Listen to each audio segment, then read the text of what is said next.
Sir, ಈಗ ಬಿಹಾರ ಮುಗಿತು, ಬಿಹಾರ ಮುಗಿದ ಮೇಲೆ ರಾಷ್ಟ್ರೀಯ ಅಧ್ಯಕ್ಷರ ಆಯ್ಕೆ ಆಗುತ್ತೆ ಅಂತ ಹೇಳ್ತಾ ಇದ್ದಾರೆ. ಅನಂತರ ರಾಜ್ಯ ಅಧ್ಯಕ್ಷರ ಆಯ್ಕೆಯನ್ನು ಕೂಡ ಪ್ರಕ್ರಿಯೆ ಆರಂಭ ಆಗುತ್ತೆ. ಏನ್ ಹೇಳಿದ್ರು?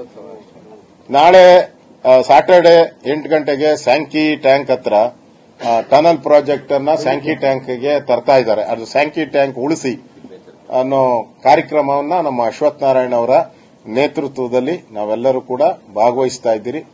ಆ ಕಡೆ ಲಾಲ್ಬಾಗ್ ಉಳಿಸಿ, ಈ ಕಡೆ ಸ್ಯಾಂಕಿ ಟ್ಯಾಂಕ್ ಉಳಿಸಿ. ನಾವು ಅಭಿವೃದ್ಧಿ ವಿರೋಧಿಗಳಲ್ಲ. ನೀವು ಟನಲ್ ಅಲ್ಲ, 100 ಟನಲ್ಗಳು ಮಾಡಗಳಿ, ನಮ್ದೇನು ಅಬ್ಜೆಕ್ಷನ್ ಇಲ್ಲ. ಆದರೆ ಕೆರೆ, ಪಾರ್ಕ್ಗಳು, ಈ ತರ ಪರಿಸರ ಕಾಳಜಿ ಇರತಕ್ಕಂತ ಲಂಗ್ ಸ್ಪೇಸ್ ಅನ್ನ, ಆಕ್ಸಿಜನ್ ಕೊಡುವಂತ ಏರಿಯಾಗಳನ್ನ ಹಾಳು ಮಾಡಬೇಡಿ ಅನ್ನೋ ಒಂದು ಹೋರಾಟವನ್ನ ನಾವು ಮಾಡ್ತಾ ಇದ್ರಿ. ಸಾಟರ್ಡೆ 8 ಗಂಟೆಗೆ ನಾವು ಈ ಸಭೆ, ನಾಳೆನೆ ಈ ಸಭೆಯನ್ನ ನಾವು ಮಾಡ್ತಾ ಇದ್ದೀರಿ. ನಾನು ಕೂಡ ಭಾಗವಹಿಸ್ತಾ ಇದ್ದೀನಿ. ಅದೇ ರೀತಿ ಸಾಲೂನ್ ಮರದ ತಿಮ್ಮಕ್ಕನವರು ದೈವಾಧೀನರಾಗಿದ್ದಾರೆ. ಮರ ಎಲ್ಲೆಲ್ಲಿ ಸಸ್ಯಗಳು ಬೆಳೆಸ್ತಾರೋ ಅವರೆಲ್ಲರೂ ಕೂಡ ಸಾಲು ಮರದ ತಿಮ್ಮಕ್ಕನನ್ನ ನೆನಪಿಟ್ಕೊಳ್ತಾರೆ. ನಾನು ಕೂಡ ಹಲವಾರು ಬಾರಿ ಭೇಟಿ ಮಾಡಿದ್ದೀನಿ.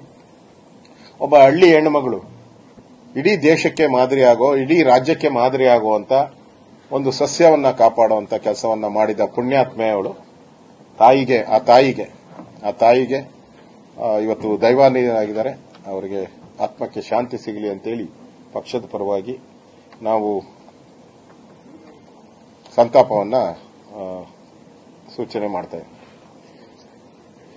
ಬಿಹಾರದ ಈ ಅದ್ಭುತ ಗೆಲುವು ಮತ್ತು ಪ್ರಚಂಡ ವಿಜಯ, ಅದೇ ರೀತಿ ಕಾಂಗ್ರೆಸ್ ಅನ್ನ ಓಡಿಸಿದಂತ ಬಿಹಾರದ ಜನತೆ, ಈ ಹಿನ್ನೆಲೆಯಲ್ಲಿ ಕರ್ನಾಟಕದ ಎಲ್ಲಾ ಜಿಲ್ಲಾ ಕೇಂದ್ರದಲ್ಲಿ ವಿಜಯೋತ್ಸವ ಆಚರಣೆ ಮಾಡಕ್ಕೆ ಬಿಜೆಪಿಯನ್ನ ಕರೆಯನ್ನ ಕೊಡ್ತಾ ಇದ್ದೀರಿ. ಎಲ್ಲಾ ಜಿಲ್ಲಾ ಕೇಂದ್ರದಲ್ಲಿ ವಿಜಯೋತ್ಸವ ಆಚರಣೆ ಮಾಡಕ್ಕೆ ಕರೆಯನ್ನ ಕೊಡ್ತಾ ಇದ್ದೀರಿ. ಇದೊಂದು ಅಭೂತಪೂರ್ವ ನೆನಪಿನಲ್ಲಿ ಉಳಿಯುವಂತ ವಿಕ್ಟರಿ ಇದು. ಅದರಿಂದ ಇದರ ಸೆಲೆಬ್ರೇಷನ್ ಅನ್ನ ನಮ್ಮ ಎಲ್ಲಾ ಜಿಲ್ಲಾ ಕೇಂದ್ರದಲ್ಲಿ ಬಿಜೆಪಿ ಕಾರ್ಯಕರ್ತರು, ಅಭಿಮಾನಿಗಳು ಮಾಡ್ತಾರೆ. ಧನ್ಯವಾದಗಳು.